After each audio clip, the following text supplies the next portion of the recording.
hopefully people can listen to the first half of the album on their way to the cinema, and then once they've had the kind of the palate cleanser of the Minecraft movie, when they leave the cinema, which I'm sure will be extremely tasty. I'm sure it will be. They can leave the cinema and then listen to the second half of the album.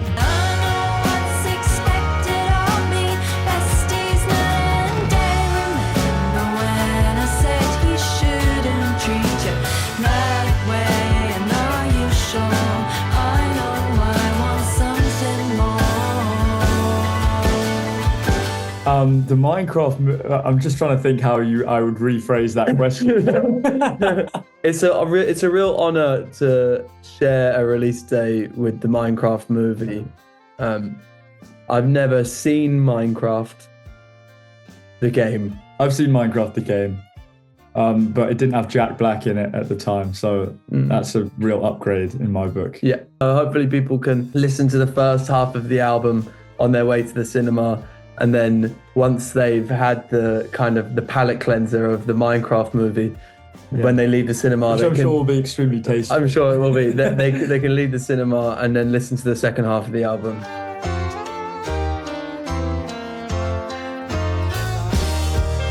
The album is definitely more of a symptom of the age we are now and the kind of people we are now. And we have always tried to make music true to how we feel and true to the kind of styles of music that we're listening to, and just whatever we're inspired by. And right now we feel like this, I think. The music is a reflection of the stuff that we're listening to and the stuff that we're fascinated by at the moment, I'd say. So yeah, it's definitely I definitely felt it was really cathartic to play the kind of music we used to play when we were playing it, but it wouldn't suit us now, I don't think. It might feel cathartic on certain days when we're, pissed off or jaded about something in our own personal lives. But that would be like a very individual thing, getting to play the guitar really loud feels good if you're pissed off. But if you're not pissed off, it feels weird. So, I think there's a bit of, maybe on this album, there's a broader shade of colours to relate to for us, and if that transfers to people listening, then that's brilliant.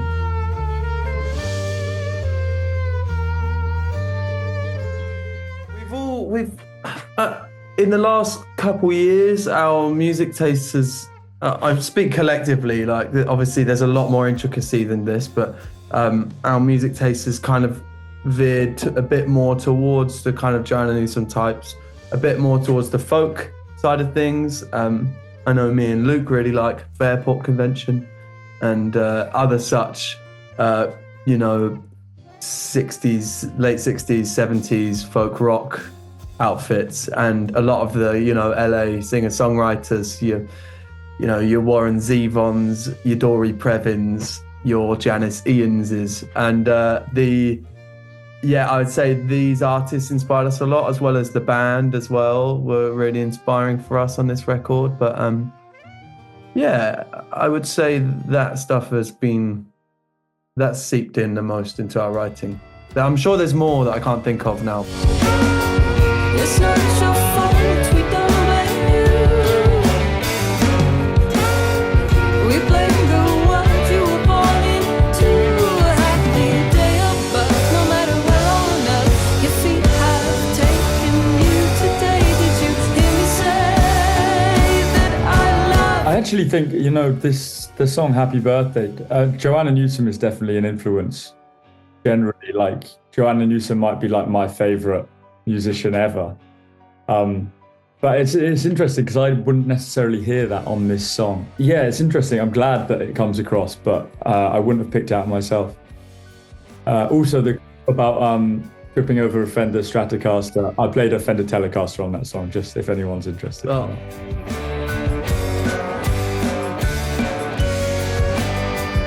I mean, the relationship people have to the old Black Country New Road, the first two studio albums, is like a really amazing thing. and it's nice to know that people still like relate to it and still, you know, can see their own emotions reflected in it and their own lives. That's pretty amazing. It is scary to try and add something to sort of a canon of work that hopefully affects people in the same way. But I think the way that we did live at Bush Hall is kind of like, it was like a little patience tester for the audience. I saw you little Tim embracing the arms of another. Who knows what's wrong? They'll never know what we did together. Oh no, no, no,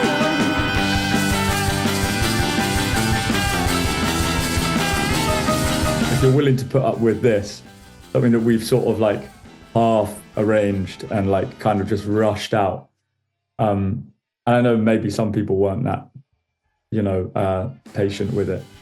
But a lot of people like were very positive and supported us through all that and were willing to hear us out, you know. So I think that kind of like, not necessarily boosted our confidence, but like it kind of got a lot of that fear out of the way. And then we just got to enjoy the process of like making something that we were a lot more pleased with and a lot more, you know, I don't know, artistically satisfied. You know, like we'd fulfilled what we tried to do, like to the best of our ability rather than like 75% of our ability. So fear was kind of gone. Maybe it's back now that it's actually coming out. But when we were making it, we were just excited, I think.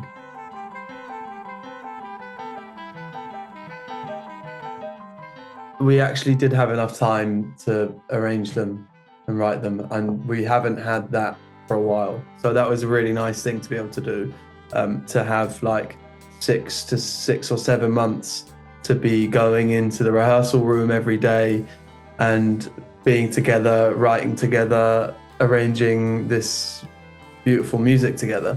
And that was that's my favorite part of the job. I live for that, for the writing, and yeah, it was great. Felt like so much freedom, and it felt like we didn't like being able to write and not have time pressure is just an amazing privilege to be able to do. The only problem is at the end, you always have to have time pressure, or you just keep going forever. That's something we realized. We were like, we've got to book in recording, or we're just like, we'll never be able to do it. And then you end up with time pressure, and then you end up making all the good stuff when you do have the time pressure. So that's something we've got to figure out.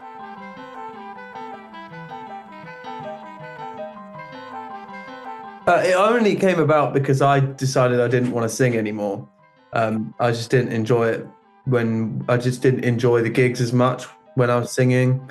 I also didn't want to be on a studio recording. I kind of felt like the way that I feel about, you know, this releasing music malarkey is that if someone criticizes my saxophone playing or my flute playing, I don't really give a shit, because I have the confidence in myself that I am good and I believe in myself. But if someone were to criticize my singing, I would be like, yeah, kind of fair play. And I don't want to feel like that. I want to do stuff that I feel confident in, and I want, you know, the things that I want my artistic expression to the world, and the stuff that I let people listen to, I want to feel confident in that. And so I didn't feel like I would be able to release music where I was singing on it and feel really good about it, regardless of whether it was good quality or not.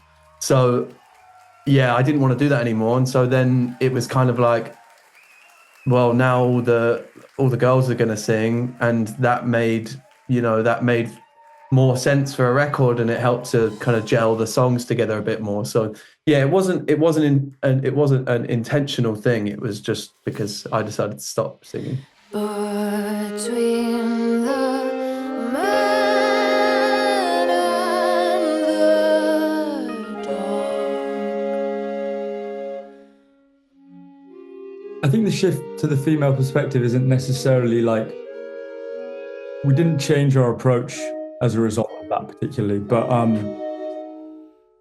arranging songs for a studio album with 3 different singers, like the Bush Hall thing, we kind of like, we arranged them all in quite a similar process, in quite a similar way, because they were intended to be performed live kind of only. Whereas arranging for studio, like there's a lot more breadth of what you can possibly do. And that meant that each of the songwriters, May, Georgia and Tyler, all had different ideas about how they wanted their songs to turn out in a studio setting. So some of them ended up being more live performance style, like Happy Birthday is pretty much just a live track. We recorded it first when we did this album, and we did it live pretty much. There's a few overdubs and stuff, but it's nothing crazy. And then on the other side of the spectrum, you have something like Forever Howlong, where it was a painstaking process of arranging it, learning new instruments just to play on the song. Well, only the recorder, but and that was because that was May's vision for the song. So it's less to do with it being just a female perspective, although it is, and more to do with like zoning in on individual perspectives and what makes them unique, and what makes May's song so amazing, what makes Georgia's song so amazing, what makes Tyler's song so amazing. Trying to suit how you use your own skills to complement that. I'm a puppet on a string, Tracy Island, time traveling diamond, could have shaped heartaches, I come to find you for in some velvet morning. I go crazy, cause here isn't where I wanna be. It was really easy. I feel like I assume he probably has loads of different styles of producing. He talked to us about how that, there's some projects that require and the artist wants him to have loads of artistic input, whereas with us we didn't really have the conversation where we said it, but we just had basically everything written before we went into the studio. So he was kind of just more like fine-tuning, making sure that we weren't doing too much, I think. So it was a really easy process. He's also like completely free of ego as well, which is like when you read articles or bits of writing about these old school big shot producers, they're always like, they're the main act and then the band comes second. You see these like, I don't know, I was reading the other day about the XTC Skylarking album with what's his name again? Todd Rundgren. Yeah. That just sounds like a fucking nightmare. But James was nothing like that. It was all about like, he was so committed to the project. He got so into it, and it was so. And you could tell that the reason why he's so successful is because he put so much work into it. He's so talented and he cares so much about the music. He's such a music fan. He's such a, it was just, yeah, it was pretty amazing experience to work with him. Yeah, he also helped us so much that he's like, for what we have in, musical ability, we severely lack in studio knowledge. Like none of us know jack shit about microphones, about like what kind of preamps we want to put these sounds through. Like we don't know anything, but he knows. He knew so much about it, and he was really good for that. Like super good for that. He'd know how to make whatever sound we wanted to make.